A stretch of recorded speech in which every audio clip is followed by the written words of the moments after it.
Good day to our future principals. This is Bruno TV, and I'm here to give you some tips in the upcoming Encash 2024. Today, I will give you 100 items mock examination.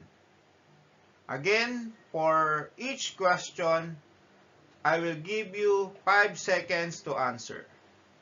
Without further ado, let us start now. For question number 1, Miss Reyes is a teacher in a school located in an indigenous community. She noticed that the curriculum materials do not reflect the culture and tradition of the indigenous people. What strategy can she use to address this issue? A.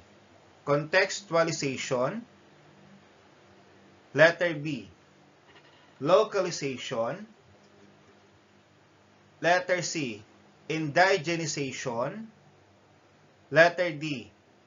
None of the above. Your timer starts now. 5, 4, 3, 2, 1. Time is up.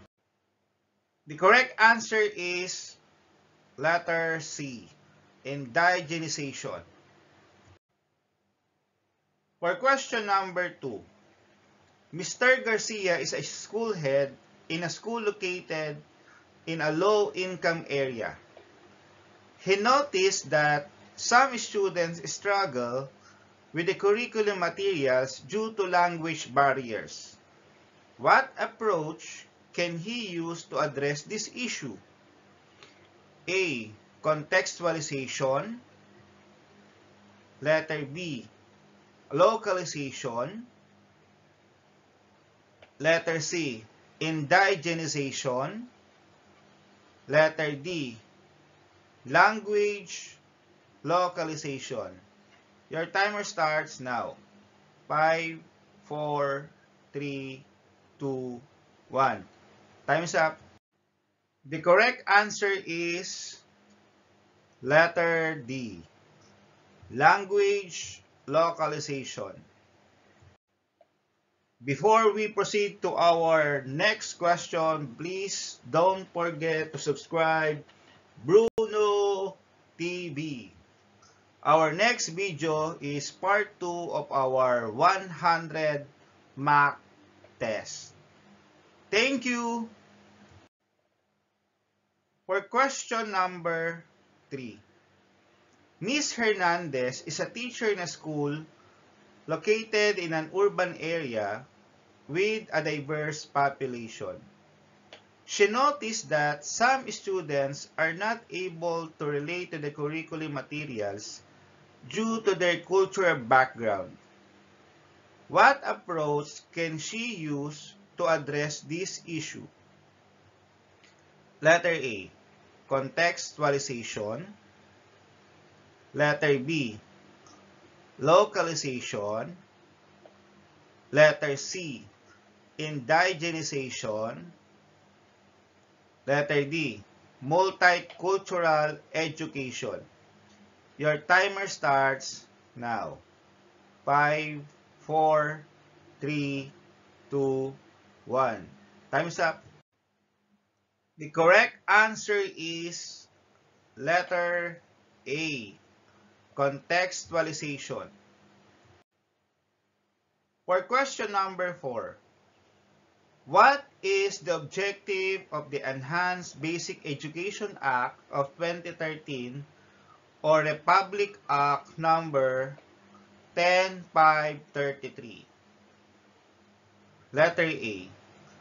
To strengthen the quality of basic education in the Philippines. Letter B. To reduce the number of years of basic education. Letter C. To increase the number of schools in the Philippines. Letter D. To abolish private schools in the Philippines. Your timer starts now. 5, 4, 3, 2, 1. Time is up. The correct answer is letter A. To strengthen the quality of basic education in the Philippines. For question number 5, this examines the mentality of learning leaders to take bold action to turn the school into a learning agency and create learning-friendly school community and environment. Letter A. The school head as Chief Executive Officer. Letter B. The school head as instructional leader. Letter C. The school head as a transformational leader and Chief Learning Officer. Letter D. The school head as curriculum leader. Your timer starts now. 5, 4, 3, 2, 1. Time is up. The correct answer is letter C. The school head as a transformational leader and Chief Learning Officer. For question number 6, this is a transformational leadership related action that inspires people to feel a positive identity and strong emotion for the leader. Letter A. Idealized influence. Letter B. Intellectual stimulation. Letter C. Individualized consideration. Letter D. Inspirational motivation. Your timer starts now. 5, 4, 3, 2, 1. Time is up. The correct answer is letter A. Idealized influence. For question number 7, which of the listed action describes a leader? Letter A. Motivate people. Letter B. Diagnose and influence systems. Letter C. Plan and budget. Letter D. Emphasize system structures and function. Your timer starts now. 5, 4, 3, 2, 1.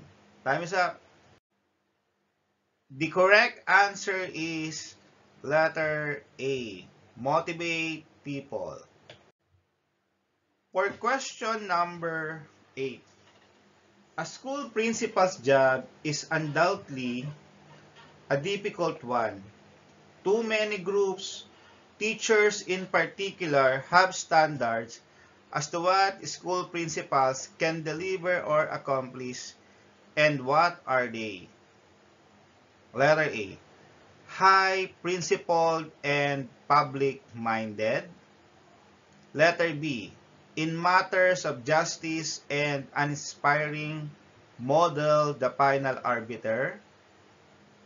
Letter C. Capable of enforcing and controlling the policies of agencies.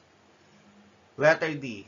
A notch higher in information and educational resources. Your timer starts now. 5, 4, 3, 2, 1. Time is up. The correct answer is letter A. High principled and public-minded. For question number 9, which of the following is included in the Enhanced Basic Education Program? Letter A. Kindergarten. Letter B. Elementary education. Letter C. Junior high school. Letter D. All of the above. Your timer starts now. 5, 4, 3, 2, 1. Time is up. The correct answer is letter D. All of the above. For question number 10. What is the goal of the K-12 program under Republic Act number 10533? Letter A. To increase the number of years of basic education in the Philippines. Letter B. To reduce the number of schools in the Philippines. Letter C. To improve the quality of education in the Philippines. Letter D. To eliminate private schools in the Philippines. Your timer starts now. 5, 4, 3, 2, 1. Time is up. The correct answer is letter D. To improve the quality of education in the Philippines. Again letter C. To improve the quality of education in the Philippines, not letter B. For question number 11, what is the role of the Department of Education or DepEd under Republic Act number 10533? Letter A. To provide quality basic education. Letter B. To regulate private schools in the Philippines. Letter C. To increase the number of schools in the Philippines. Letter D. To abolish public schools in the Philippines. Your timer starts now. 5, 4, 3, 2, 1. Time is up. The correct answer is letter A. To improve quality basic education. For question number 12, what is the importance of Republic Act number 10533 in the Philippine education system?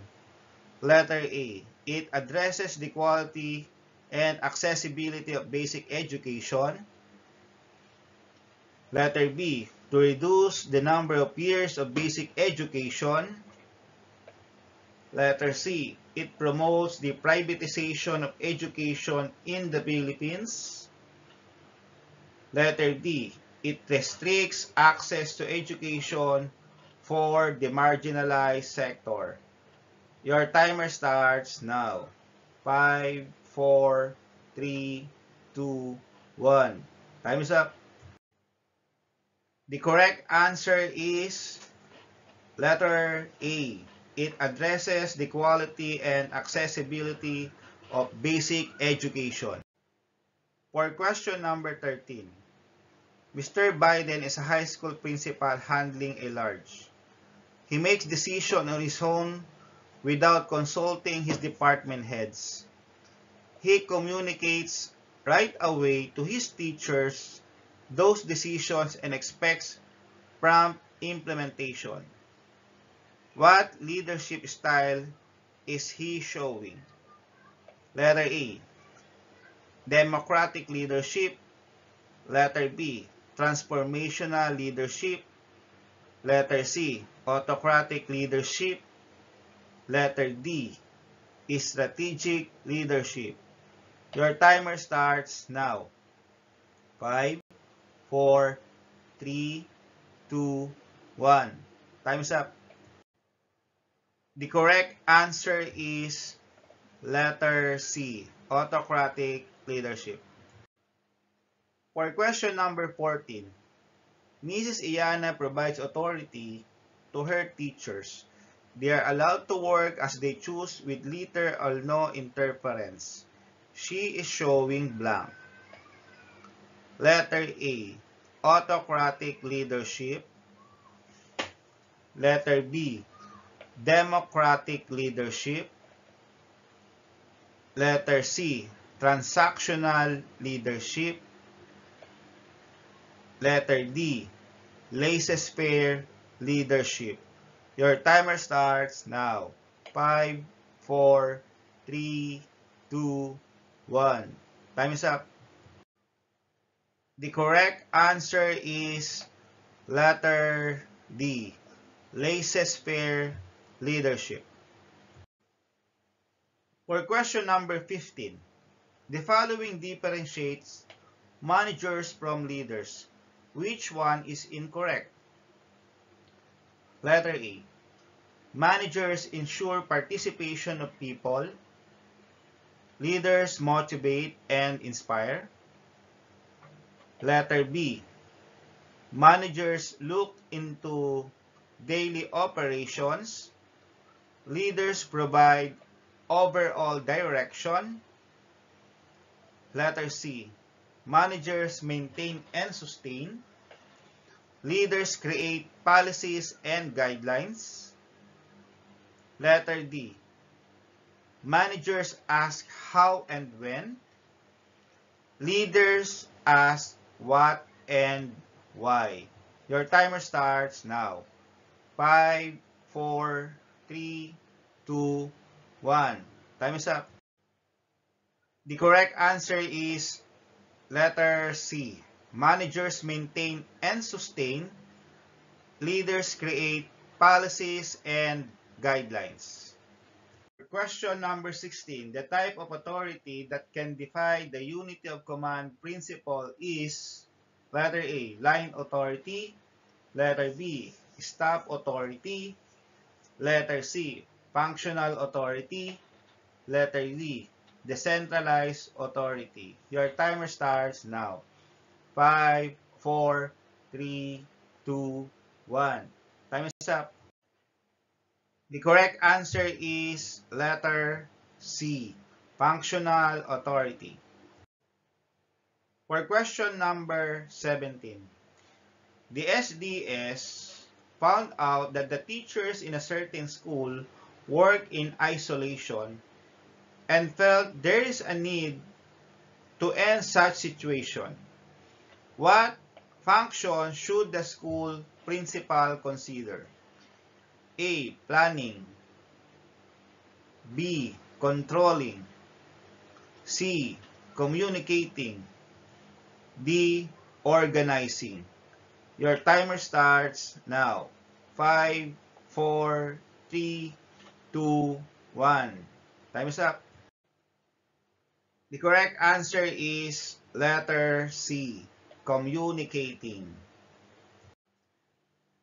For question number 18.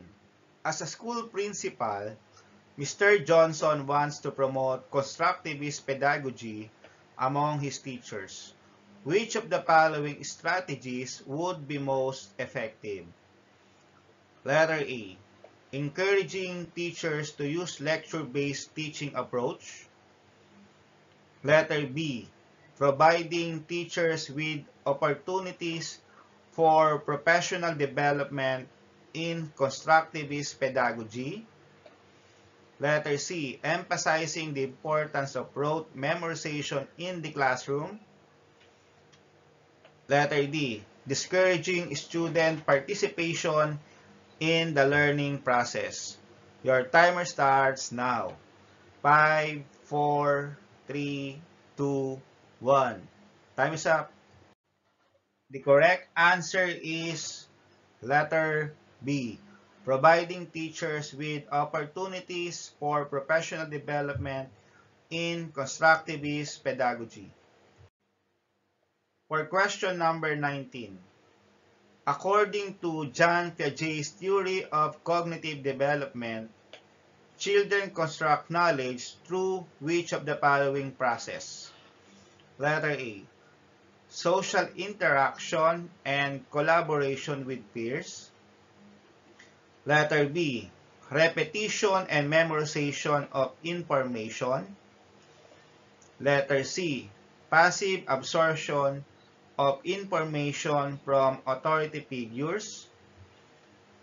Letter D. None of the above. Your timer starts now. 5, 4, 3, 2, 1. Time's up. The correct answer is letter A. Social interaction and collaboration with peers. For question number 20. Which of the following is not a 21st century skill emphasized by DepEd? Letter A, critical thinking and problem solving. Letter B, communication and collaboration. Letter C, information and media literacy. Letter D, memorization and rote learning. Your timer starts now. 5, 4, 3, 2, 1. Time is up. The correct answer is letter D, memorization and rote learning. For question number 21, which of the following a teacher can do to promote 21st century skills among his students? Letter A, encourage traditional teaching methods that focus on rote learning and memorization. Letter B, emphasize the importance of standardized testing and grades. Letter C, provide opportunities for project-based learning, collaboration, and critical thinking. Letter D, discourage the use of technology in the classroom. Your timer starts now. 5, 4, 3, 2, 1. Time is up. The correct answer is letter C. Provide opportunities for project-based learning, collaboration, and critical thinking. For question number 22, which of the following is an example of 21st century learning environment? Letter A classroom with rows of desks and a teacher lecturing at the front of the room. Letter B, a classroom where students work individually on worksheets and textbooks. Letter C, a classroom where students work collaboratively on projects and use technology to research and present their findings. Letter D, a classroom where students memorize information and take multiple choice tests. Your timer starts now. 5, 4, 3, 2, 1. Time is up. The correct answer is letter C, a classroom where students work collaboratively on projects and use technology to research and present their findings. For question number 23, which of the following is not a 21st century skill emphasized by the DepEd's K-12 curriculum? Letter A, creativity and innovation. Letter B, information, media, and technology literacy. Letter C, financial literacy. Letter D, memorization and repetition. Your timer starts now. 5, 4, 3, 2, 1. Time is up. The correct answer is letter D, memorization and repetition. For question number 24, PBB in pro rata basis may be applied in the following cases except letter A, special leave for women. Letter B, under rehabilitation leave. Letter C, under sabbatical leave. Letter D, employee under vacation leave for entire year. Your timer starts now. 5, 4, 3, 2, 1. Time is up. The correct answer is letter D. Again, the correct answer is letter D. Employee under vacation leave for entire year. The correct answer is letter D. For question number 25, the following are basis for non-payment of PBB except letter A, official with incomplete RPMS documents. Letter B, failure to submit SAL-N. Letter C, with unliquidated cash advance. Letter D, newly hired.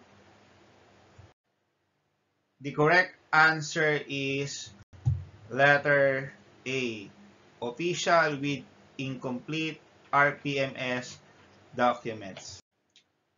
For question number 26, what is the purpose of a child-friendly education program?